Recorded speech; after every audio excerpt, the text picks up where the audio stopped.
Good morning everyone, this is Sandhya and welcome back to the channel. Today is Wednesday 18th of March and in this video I'll quickly walk you through the market recap, key global and domestic updates, sector performance and important levels to watch. Let's start with the global developments. India and the Gulf Cooperation Council are now expected to begin their free trade agreement discussions only in the second half of 2026. This delay is mainly due to ongoing tension in West Asia, which have disrupted key shipping routes and created uncertainty in the region. This has especially impacted oil and gas movement, leading to a higher shipping costs and delays. For India, this is important because we rely heavy on Gulf for crude oil and LNG. So, any disruption directly affects energy costs and overall trade logistics. Along with this, GCC countries also take time to internally align on tariffs, services and investment rules before starting formal negotiations. Despite this delay, the relationship remains very strong with significant trade and a large Indian workforce in the region. Moving on to India and Canada are likely to begin their first round of free trade talks in April or May. Currently, both countries are holding virtual discussion to set the groundwork. The aim is to finalize the agreement by the end of 2026 and significantly increase trade going forward, making a reset in the relations after the tension seen in 2023.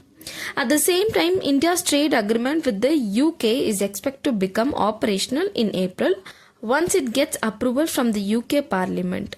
This agreement will remove tariffs on most goods, which should give a strong boost to a trade between two countries.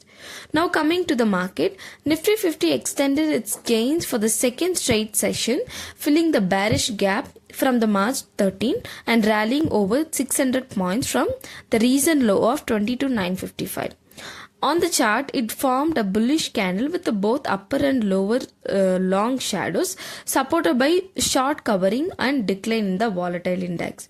On going ahead, a sustained close about 23,600 will be important to trigger a further upside towards 23,900 to 24,000 zone. Until then, we would see some consolidation with support placed at 23,400 and 23,000 as a strong support around 22,800 and 22,500 levels. Coming back to the Bank Nifty, Bank Nifty also showed strength, moving close to the 55,000 mark intraday before closing at 54,876, up by 463 points. The index formed a bullish candle with a long lower shadow, indicating a strong buying at lower levels. After taking support near 53,250, it has recovered sharply by over 1,700 points. Going forward, resistance is placed at 55,000 and 55,500 level, while support is seen at 54,400 and 54,000, followed by 53,670 and 53,570 level. Looking at the sectorial performance, metals and auto stocks led the gains, mainly due to value buying after the recent correction. Banking and financial stock also supported the rally. On the other hand, IT stocks remained under pressure due to weak global cues and cautious sentiments.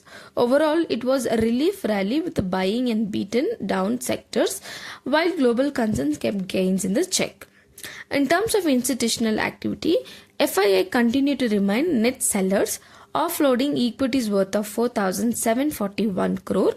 However, domestic institutional investor provided strong support, buying shares worth of 5,225 crore. If we look at the broader trend, FIA have been heavy seller in this year, while DIA have consistently supported the market with strong inflows. I've also attached the top gainers and losers for the day for your reference. That's all for today. Please note this video is for educational purposes only, as I am not a SEBI registered advisor.